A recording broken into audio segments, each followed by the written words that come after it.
Kalabos na naman po ang inabot ng isang lalaki dahil sa pambubugaw umano ng isang 14 na taong gulang na dalagita. Galit na galit naman ang ama ng biktima ng makaharap ang sospek. May live report si Cesar Apolinario. Cesar. Jiggy, misto lang maamong tupa na nagpaliwanag ang sospek na nakilalang si Christopher Pangilinan alias Estong sa harap ng mga magulang ng dalagitang itago natin sa pangalang Angel. Nagdagpo ang sospek at si Angel kasama ang kanyang ama't ina sa mismong opisina ng Department of Social Welfare sa City Hall ng Maynila. Pero hindi salita ang binitiwan ng ama ng biktima. Sinampal niya ang suspect.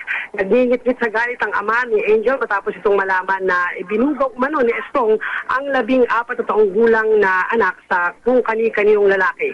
3 linggo na raw mula nang lumayas ang anak at nakituloy sa kaibigan sa Tondo. Dito umano nagkakilala si Estong at si Angel. Tinuruan din umano ng suspect si Angel na gumamit ng pinagbabawal na gamot at ibinugaw umano sa mga kliyenteng lalaki na naghahanap ng panandaliang aliw.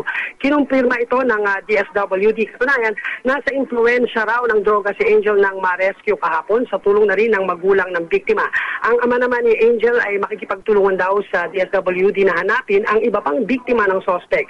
Dahil may trauma pa ang dalagita, ipapa-hospital siya ng DSWD at nangako ipapasok muli sa eskwela. RA 9208 o Violation of Anti-Human Trafficking Act ang kasong isasampa ng DSWD laban sa suspect. Jiggy?